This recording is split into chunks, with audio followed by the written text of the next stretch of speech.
lift that leg. Yeah. Oh, wow. He really pushes back on me, like my hand can really feel him that trying to... psoas almost pushes you out, it almost doesn't it? pushes me out. That's crazy. Yeah. What if I rotate this way Yeah. and then hip flexion? Yeah. Does it not, doesn't kick up as much? No, it does. It does, just nowhere near as much. Not as much as if I go this Yeah. way. And Oh, man, that is such a... It's almost hard on your He's fingers, got isn't Aaron's got a strong... Big psoas. Big psoas. You know what they say? Guys, Darcy and Aaron here from Melbourne Muscular Therapies. We are the best body workers in the world, and I'm going to show you why. All right, so today we're treating the iliopsoas, hip flexor, but also an ipsilateral mover of your lumbar spine. What does that mean, What that means, and we're going to spell it out, IP, is it rotates the spine to the opposite side. So meaning when I rotate my lumbar spine to the right, my left psoas is shortening, contracting, and activating. Not a lot of people know about that. We always think psoas, hip flexor, and we're going to stretch it with hip extension, yeah? But what we're doing, what I'm going to show you guys on bones over here, I'm going to use this, this torch, this little lit up guy, is our psoas attaches onto our lumbar spine, meaning our lumbar spine starts basically where our ribs end. Okay, so our 1, 2, 3, 4, 5, we have origin points of our psoas. So essentially what it might look like is from here, so it's really deep. You know, you've got your transverse abdominis, you've got your abdominals, you've got your obliques, you've got your fascia, you've got your skin, all these different layers, your tissues, your intestines, all over the top of our hip flexors. So I'm going to show you by the end of this video how we really efficiently and effectively treat it. But first of all, this is essentially where it starts, and it inserts into our lesser trochanter on the inside of our hip bone there. So it's very big, it's large, and as I said, when we rotate to the right, our left, sorry, that's rotating to the left, sorry guys, our right hip flexor is going to switch on, much like our sternocleidomastoid, our SEM here. Same thing, so let me explain it. If I rotate my neck to the left, you can see my right SEM pop up. So if you've got shift, if you've got scoliosis, if you've got some curvature in the lower part of your lumbar spine, we're going to treat the psoas to help straighten it up. Okay, if you're feeling some rotation, maybe some asymmetries in the hip or the pelvis, I should say, we're going to treat the psoas to help straighten you up and help you feel more symmetry and straight. All right, so as what we're going to do is I'm going to treat the left side. As that's closer to me, I'm going to show you how we do it. So wax up. Now I'm going to come in, I like to just use all 8 of my fingers, and I go in slow, and what I'm doing is I'm working through the layers to get a really nice feel of the different tissues until I get deep enough. Az is going to go big breath in and out. Now the important, I guess, tactic about getting into this area is making sure that my client's relaxed and feeling comfortable and feeling safe. It's not an area that most people like being poked or prodded. So when treating this, and we teach this in our bodywork course, is there's certain tactics into getting into it with the breath, just going slow, using nails that are cut, making sure there's no sharpness, not coming in too fast. You really want to melt the tissue and allow the pace of that to be something that's therapeutic rather than invasive and somebody, really tenses up. And it might take a minute or so to get in there. So as I sink in, start to get a little bit of a feel of Aaron, and I can feel that that's definitely got some like fibrotic sort of tense solidness.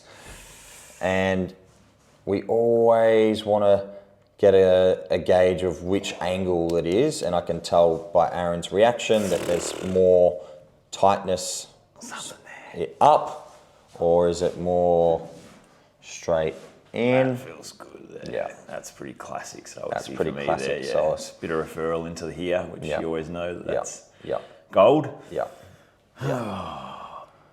Beautiful. All right. And what I'm going to do is just pin, sink right in, and then this finger's getting in the way, so I'm going to get rid of him, and then come back in Yeah. You got 8 fingers in there, but it's always one or two, isn't it? just That's actually doing the work. Yes. Yeah. That's the thing. The other 4 kind of are just, they get in the way sometimes, don't they? So you have to and it's reinforcing it, but they can get in the way. Yeah. So just pin, hold, wait for that to melt. And essentially, yes, we are affecting the outer layers, the different, the fascia, the abs, but we really want to make sure we're hitting that. Now what I'm going to do is an active straight leg raise. So rather than bending the knee, Aaron, you're going to do an active straight leg raise on this left side and bring it up as high as you can. The whole leg, that's it. I can feel that activated. Keep on coming up, up, up, up, up, up, up, up, Can't go any more than that at the moment. up, and back down. Oh, yes. Good. So there's a few different ways to activate that and also add a little bit more of a dynamic release. Do the same thing, but with a bent knee. Beautiful. Good. It's so important, isn't it? Because it makes you know where it is too. Yeah. It comes and meets your fingers. It's such an interesting feeling. It feels like this steel cable just goes pop. And there's actually been like some people, I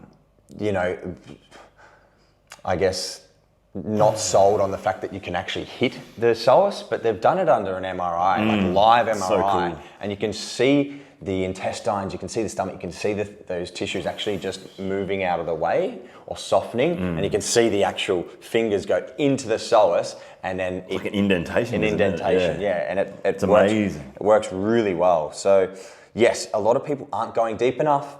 They're probably not going slow enough, and they're probably not feeling that they're actually hitting it or spending the amount of time on there for it to be effective. So if you're skimming over it, if you're not going deep enough, doing 30 seconds you're doing or something, 30 seconds, it's just not changing it. You need to sit in there for quite some time. It's so true. Yeah, and now I'm gonna start to just pull this down a bit. I'm gonna actually go lower. Bit of Barbara Bush. George W. Head down to George. We're just gonna go really slow. Look at that pace. I'm not really forcing anything. It's just going at the pace of the flow. It's good. Getting a little bit stuck there. Inguinal ligament, maybe? Yeah. That's nice. And I've probably just got 3 fingers. And then I can feel that. Oh, gosh. Yeah. Sometimes you got to be careful not to push on their bladder too much. Pop a poople valve. And then come over the other side and push back in. Oh, that's good. Nice. I think what you said is like so important about all the abs. They create asymmetries in the spine and the rib cage as well. So Das is doing 5 things in one here. By going to the depth of the psoas, he's making sure the obliques are going to be supple, the abs, the visceral fascia. Yeah. So it is a bang for bucker. Yeah. Oh, that's so good. I'm going to sink out of that.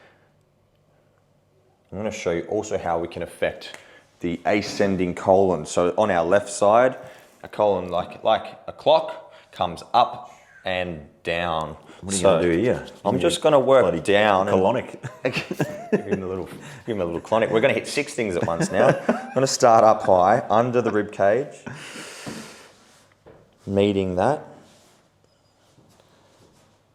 Oh, gosh. And then come fisting his stomach.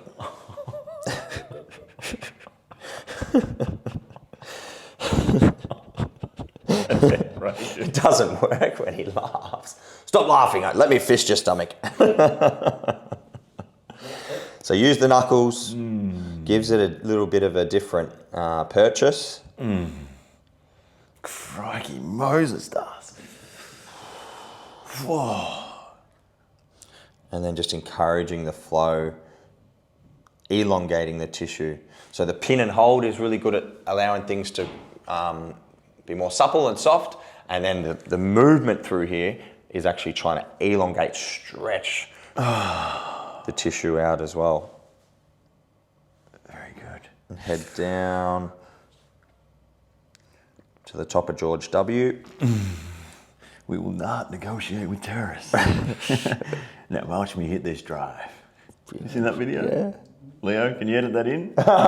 Put that in there. Yep. Oh, wow. Beautiful. Now, what I'm going to show you, Aaron, sit up. Edge. Oh, we're doing a different one, are we? Yep. So we've done the left. It's always important, as we know, like if you're doing one side, you got to do the other side in the psoas, all right? So how I'm going to do it is seated. So Aaron, what we're talking about, you rotate to the left, his right oblique, his right psoas, you can feel that activating and his core, driving that movement, right? So he's going to stay relaxed, and I'm going to try and do this while seated. So if you can see that there, Leo, and that's what. You just do so what you need to do. Lean forward to give you more access. Fuck, that's on it. Yeah. And then I'm going to raise my right knee. Yep. And you're going to feel it. Go for it. Oh yeah, that's crazy. That's isn't it? crazy amounts of activation there. And then do you feel like to lengthen it, I'm going to have to rotate to the right, aren't I? Yep. That's cool. Oh, that feels amazing. That's going straight to my back. Yeah, beautiful. Yeah, Come and have a look at lengthening. this angle over here, Leo. Look at how deep I am, man. See that? Oh, that is so and look, good. look in reference to his spine, where that is. His fingers are popping out. Yeah. You can see it. I'm almost touching his transverse dominus, the origin points of that psoas, and then we're pin and stretch as he rotates. As we know, it's that ipsilateral rotator, rotates to the opposite side. So he's lengthening it through here to stretch, and then go the opposite way. Good. Now he's shortening, activating, and I'm pinning that in there. And I'll lift that leg. Yeah. Oh, wow. He really pushes back on me, like my hand, you can really feel him That trying to... psoas almost pushes you out. Yeah, it almost doesn't pushes me out. That's crazy. Yeah. What Aaron's if I rotate this way Yeah. and then hip flexion? Yeah. Does it not? Doesn't kick up as much? No, it does. It does, just nowhere near as much. Not as much as if I go this Yeah. way. And Oh man, that is such a. It's almost hard on your He's fingers. got. Isn't Aaron's got a strong. Big psoas. Big psoas. You know what they say? Big psoas. Strong hands. For the practitioner. But yeah, just another way to showcase how you can get creative, how you can be more dynamic, and then thinking of postures and how the spine sits. If you look at someone and they're looking rotated or twisted, have a go at, reverse engineering that. How can I pin that and then encourage the spine the other way? Sometimes it's just, opening up your brain and going, what can I do? How can I thinking outside the box? Thinking outside the box. So many practitioners get stuck in just get on the table. Let me run through my routine without thinking how, like you said, how can I actually troubleshoot this? Yeah, I'm going to swap fingers and I'm going to go a little higher up in there. Fucking hell, Jesus Christ. Yeah. Jesus Christi. Yeah, and then just do that. Good. What if we extend your back now and open your abs up?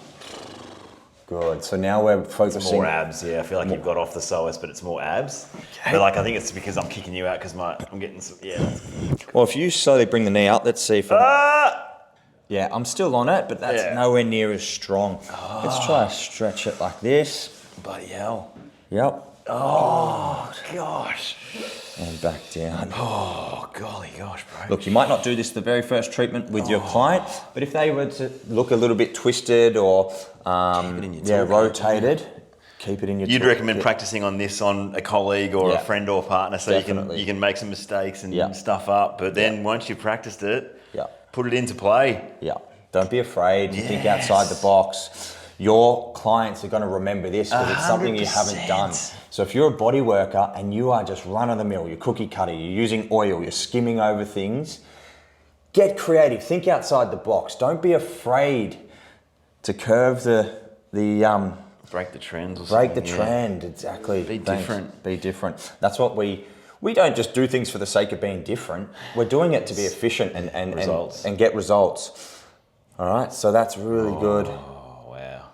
Spine's going to be bloody feeling good today, Das. Yeah, so we're thinking about our spine feeling neutral, the performance of our hip flexors, that's feeling nice and loose, and do you feel like you can rotate more through your lumbar spine? Lifted through here. That dynamic stuff's freaking. I think when you think about the emotions of the fascia and stuff, I think when you're getting people into these positions, you're unwinding all this stuff, old stuff. You're doing a bit of surgery, like mentally. Yeah, it's awesome. Yeah. So don't be afraid to think outside the box. Hit the psoas if you're feeling like you've got clients that have curves in their lumbar spine, some scoliosis. It can be fixed. You can reverse engineer that and straighten people up. If you love what we do, please give us a like, subscribe. Go over there at the end. Just show 'em. I reckon just look at that. Look at this. This is our psoas, lumbar spine. Look how thick that psoas is. If that's really tight and short, it is going to affect how your spine looks, performs, and the postures of it. Yeah, love it. All right, guys, we'll see you tomorrow. Thanks for watching. Guys.